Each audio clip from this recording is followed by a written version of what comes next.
Back again. Here we are again in my son's room. Just a few minutes later from the last film or video. So continue on. Another important part of the brain is the thalamus. Okay, it is the switchboard. In other words, it directs where a lot of key information is going. It all goes into that part of the brain first, and it sort of then tells it where it needs to go from there. And if you can see here, that's what it looks like. I guess you could say if you could peer deep inside the skull. For some reason, I think of them as the Reese's peanut butter cup eggs at Easter. They make like eggs, Reese's peanut butter cup eggs. Take two of those and put them next to each other, and you got the thalamus. I don't know why I think like that, but you know me, it is what it is. Here you get a more of a three-dimensional view from the back, and you can back or front of the brain, and you can see they're kind of angled funny right there, but they're one on each side of the brain. All right, little funny little cartoon for you. Cerebellum, known as the little brain. It's attached to the bottom rear of the brainstem. It looks like a little brain that's underneath the brain. So it helps coordinate voluntary movement and balance.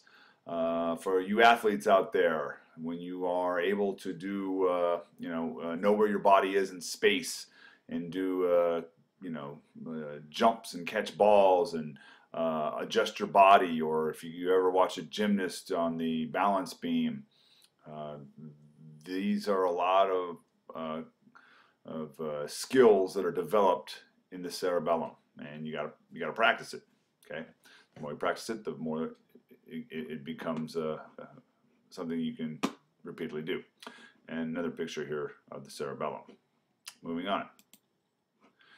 I want to talk about the limbic system. So the system has more than one part, but it's called the limbic system. It is the second oldest part of the brain.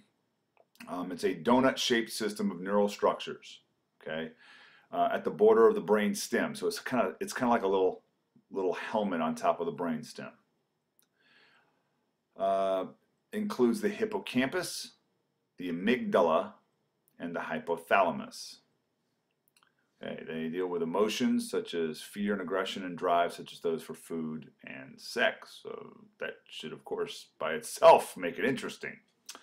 This is not the greatest picture of it, but if you could look inside, the dark part is what it looks like, and I guess that's why they say it looks like a donut, but it's not actually completed.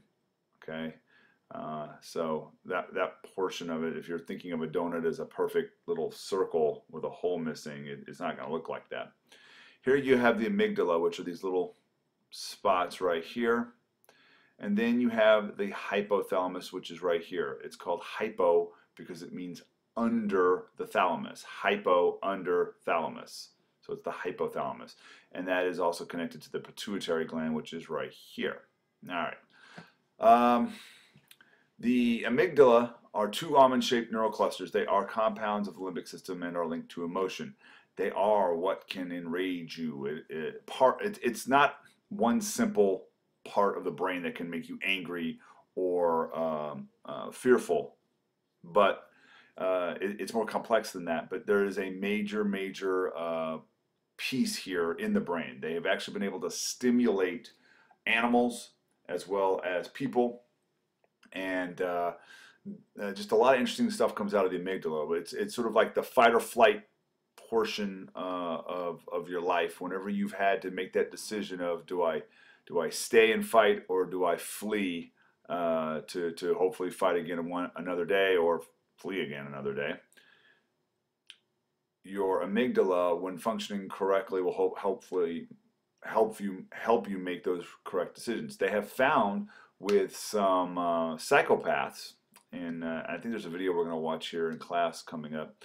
But they have found that in psychopaths in prison, they did a lot of experiments with people in prison who volunteered. None of it was forced, but they were trying to figure out why these people could do things the rest of us can't do. They just the key of the psychopath is no conscience. They can do these horrible things and just go about their day like nothing happened. And what they found was, by and large, on average, these people's amygdala were 17% small, 17% smaller than the average person's amygdala. Now that may not sound like a whole lot, but of course it's when that is the variable that continues to show up with people who just don't seem to have any real issues with doing bad things to other people. There you go. You have some kind of a correlation. Hypothalamus is the neural structure lying below the thalamus. I said that already. Okay, it's involved in eating, drinking, and body temperature. Its big thing is going to regulate all that. So when you're thirsty or hungry, it's your hypothalamus telling you, "Hey, dude, checking." It's monitoring the blood, what's in the blood, what's in the stomach. It's making sure all that stuff is correct all the time. And so when it realizes, man, you're dehydrated, it's going to start letting you know, hey, you're thirsty. So that's where it comes from. All right, we'll move on from there. I just wanted to reference the example on page 76 with the rat. There's several examples in there talking about when they're talking about the limbic system, and it's kind of fascinating. But when they were able to stimulate a rat in its pleasure center, or I guess they don't want to call it pleasure, it's a reward center. What they found was we have reward centers. Of course, human beings do, and then they found a lot of animals do, that when triggered, it makes us feel good, and it can go along with eating certain foods, sex, or a sense of excitement, I guess you could say. And as far as a rat is concerned, they put the rat in a box, and rats that were starving to death would not cross an electrical grid, and this is the electrical grid right here. But rats that were starving to get to this food, this bar would release food, they wouldn't cross it. But when they had the rats click, when they set it up differently, that when they pressed this bar, their reward center would be triggered through a wire here. In other words, they opened the brain and put something into the brain.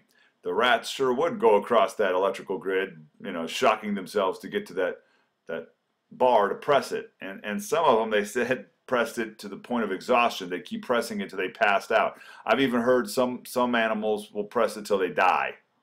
They'll kill themselves with pleasure or rewards. Okay.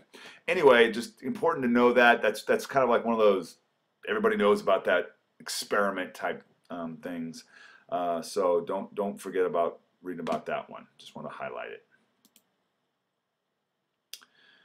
All right. Now we're going to talk about the cerebral cortex.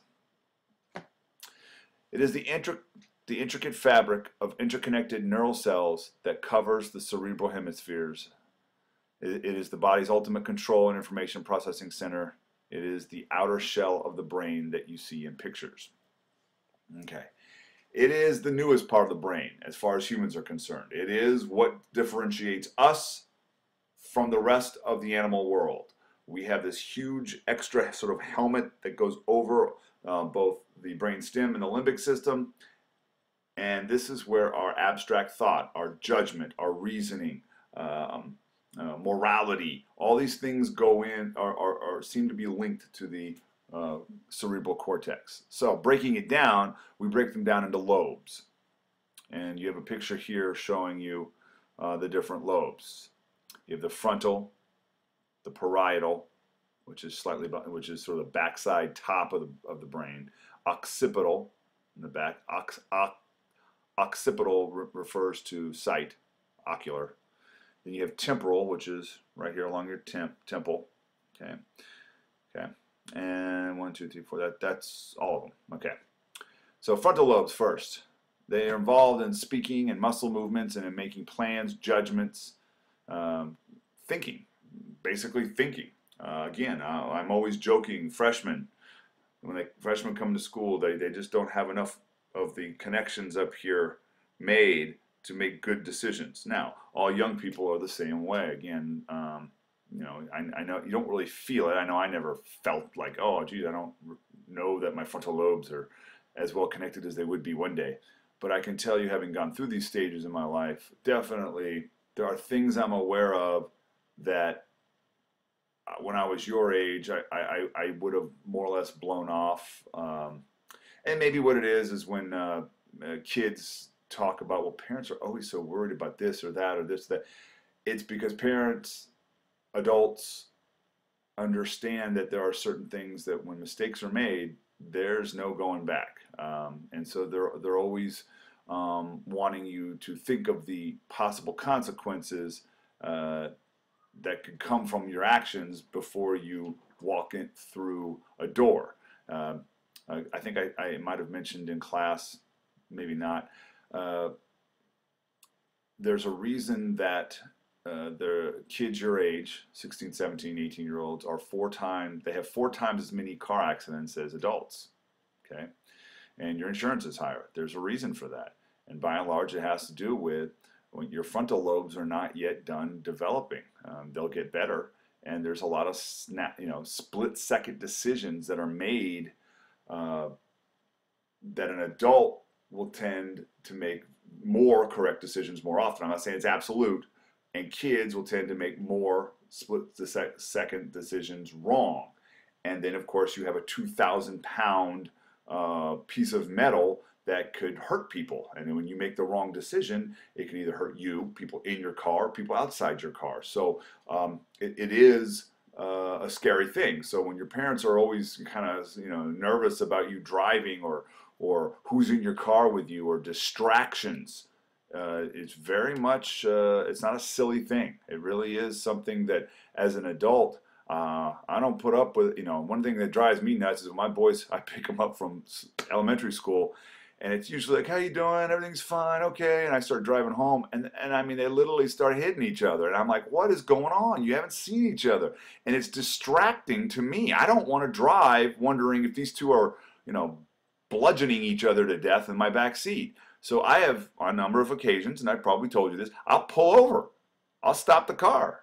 And they're terrified. They think I'm going to come into the back seat. I never have, and I never will. But I am trying to make the point, you need to stop. While I'm driving, I don't need to be dealing with you two in the back seat, hitting each other. And of course, as I'm sure you've all had your moments in cars, many of you, when you get into cars with friends and you're not the one driving, either you got music blaring, you're smacking people in the head, you're telling jokes, laughing loudly, one thing after another. And to the driver, that can be very distracting. Now, to a teenage driver, they think they can handle, keep it coming, more and more things. I can handle all of it. Not a good idea. And I will end there for this one.